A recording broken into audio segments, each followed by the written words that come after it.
It's more than 3 months since the Lagos Anti-Kidnapping Bill was signed into law by Governor Akinwumi Ambode. Well, to understand the provisions of the law, the Office of the Civic Engagement commenced an enlightenment campaign for residents. Take a look. As Lagos continues to grow in population and economy, so it attracts more undesirable people who perpetrate various crimes. One of such criminal activities is kidnapping. A number of kidnap cases have been recorded in the last 5 years.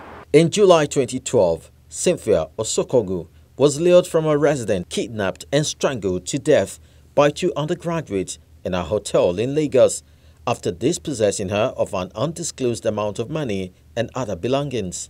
In April 2015, a 35-year-old nanny, Fumilayo Adeyemi, connived with her husband to kidnap 3 children placed in her care in Surulere. In July 2016, the traditional ruler of Iba, Oba Goriola Oseni, was kidnapped from his palace by gunmen.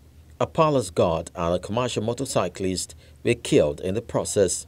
In the early hours of Thursday, October 6, 2016, 4 students, a teacher, and a principal were kidnapped by a gang of suspected militants from Ibonla Senior and Junior Model College in the suburb of Ekpe. Over 20 gunmen stormed the Sherry North estate in the wee hours of February 8, 2017 and kidnapped the secretary of the Community Association, Mr. Dayo Adekoya. 3 security guards were killed in the process. These are among several kidnap cases that happened in Lagos. Recently, 4 police officers and an army captain were ambushed and killed by suspected militants in Ishawo, Ikorodu. The officers were killed after successfully rescuing kidnapped victims. As part of efforts to end kidnapping, Governor Akinwumi Ambode in February 2017 signed the Anti-Kidnapping Bill into law.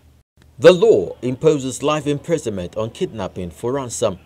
It also stipulates that where a victim dies in the course of kidnap, the suspect is liable on conviction to death. Security is of utmost importance to our administration, and we're confident that this law will serve as a deterrent to anybody who may desire to engage in this wicked act within the boundaries of Lagos State.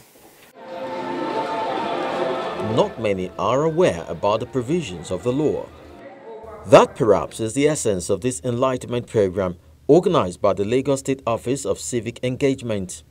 Community leaders, market men and women, youth, teachers and students were among those who gathered here.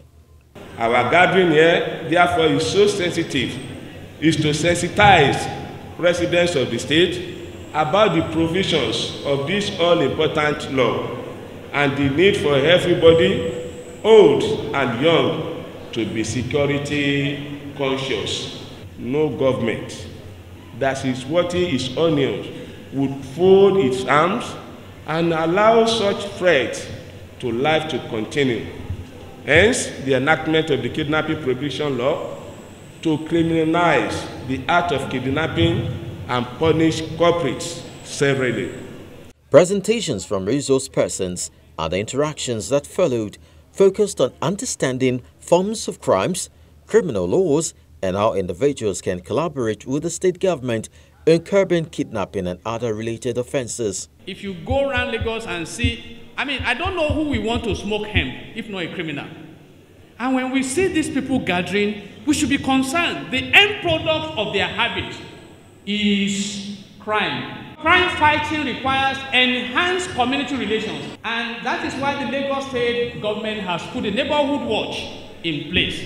They are bringing security closer to the people. While the anti-kidnapping law is now in place, its implementation may be cause for concern, especially regarding the delay in the prosecution of cases and the political will to sign death sentences.